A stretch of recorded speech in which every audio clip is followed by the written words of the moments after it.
Aujourd'hui, je vous explique la technique du split frequency qui permet de retoucher des retouches de visage de portrait très avancées. En ce sens, vous pouvez enlever les petits défauts. Vous voyez là, il y a des petits défauts sur la peau, mais aussi vous pouvez enlever les défauts d'ombre. Donc des ombres très marquées comme ça, essayer d'atténuer de manière à retrouver un portrait euh, beaucoup plus esthétique et qui reste malgré tout naturel. Cette technique, justement, a pour avantage de laisser le grain de peau visible, contrairement à certaines techniques qui auraient tendance à lisser le visage. Donc je commence par dupliquer mon portrait, mon image, en deux.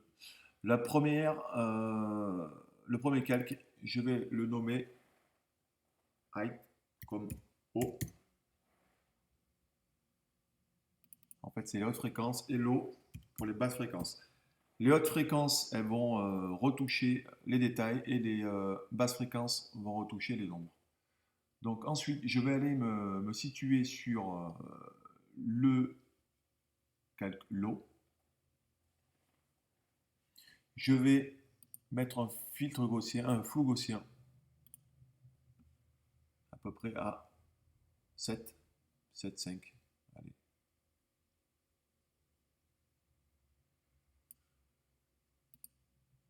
OK.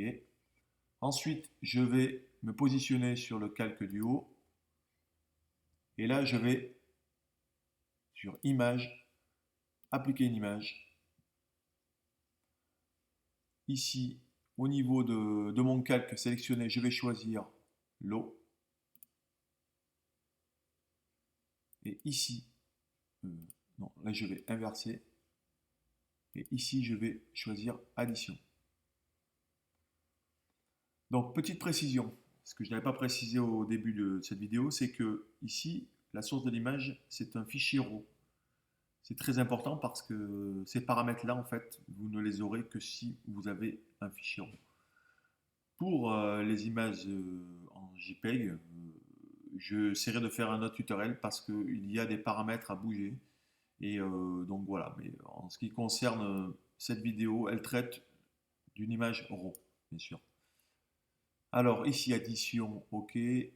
Alors, je coche là. Ensuite, au niveau de mon... Je vais choisir un mode de fusion pour height.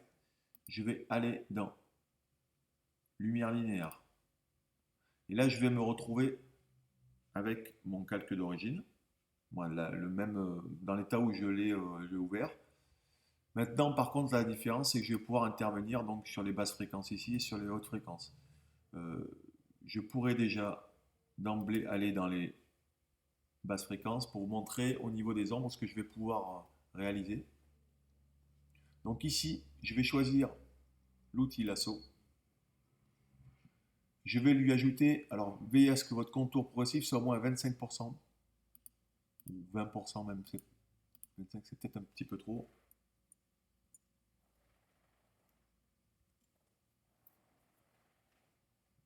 Voilà. Et à ce moment-là, je vais commencer à pouvoir travailler les ombres.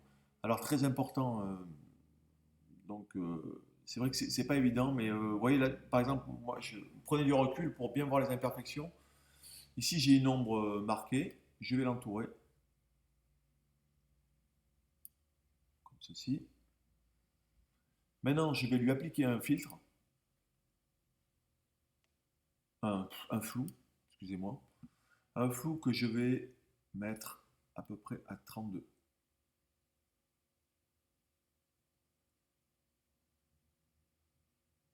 À 33.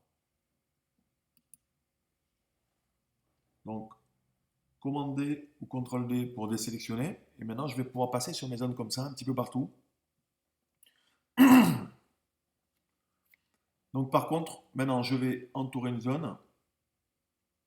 Et pour éviter à chaque fois de revenir dans le flou, je fais commande F. Vous voyez, et puis ça agit tout de suite. Et là, je vais passer sur mon image, sur les petites imperfections de lumière.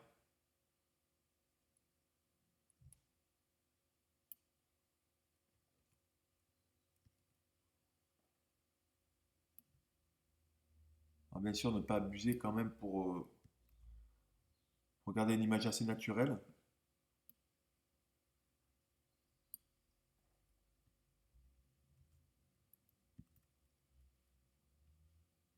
Voilà, bon, je pourrais aller plus loin peut-être ici, là, au niveau de cette zone sombre. Vous voyez tout de suite comment ça agit. Donc là, je suis bien sur les ombres. J'ai pas encore traité les détails. Ici, une cerne.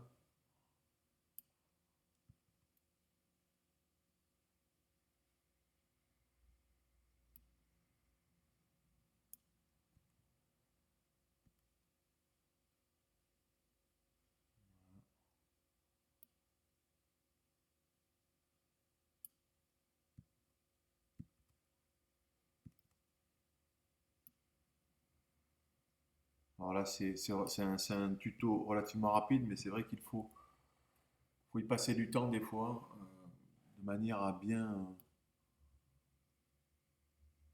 traiter toute l'image. Donc je ne vais pas trop m'attarder, c'est juste pour vous montrer à la fin la différence. Donc en gros, vous voyez, je vais sélectionner le calque low pour y faire un dossier. Ça me permettra de tout de suite voir la différence. Donc avant, après. Maintenant, ce que je vais faire, je retourne, je vais dans mes high, commande plus, et puis là, je vais aller chercher l'outil correcteur localisé.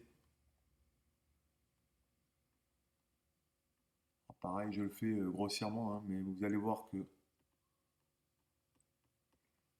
le but de la manœuvre ici, c'est d'enlever les petits défauts. Je pourrais également utiliser le tampon de duplication. Donc, veillez à ce que lorsque vous faites cette manœuvre, vous êtes bien sur le calque du haut, le calque height.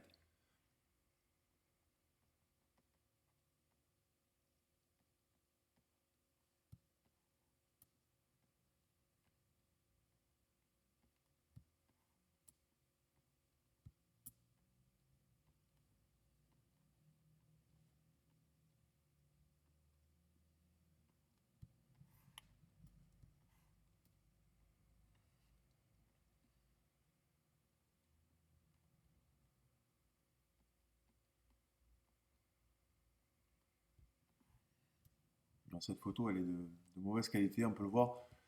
Il y a beaucoup de bruit, donc on essaiera d'atténuer ça à la fin du tuto. Parce que, vous voyez, on voit quand même les retouches, ce qui est pas top en fait. On ne devrait pas les revoir comme ça. C'est qu'il y a beaucoup de grains en fait.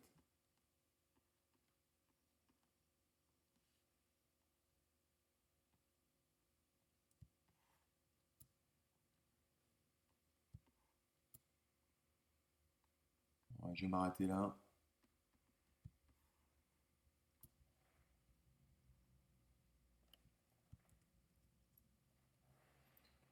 Voilà.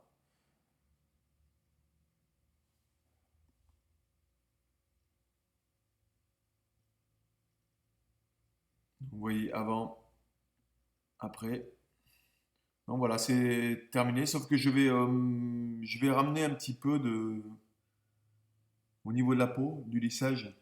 Donc pour ce faire, je vais sélectionner mes deux calques, mais oui, c'est ceci. Attendez, je vais plutôt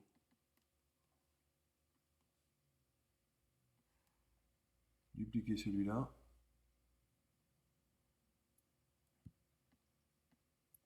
Commande E ou CTRL E pour fusionner. Ici, je vais aller chercher euh, le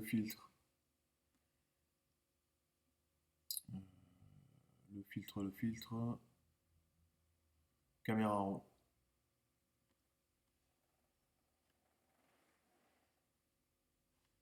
Dans l'outil de netteté ici, je vais ramener de la luminance. Voilà. Vous voyez, on a plus ce défaut de peau. Avant, avant, on voyait bien les aspérités. Maintenant, on met un petit coup de luminance. Tout en gardant aussi un peu de texture hein, sur la peau.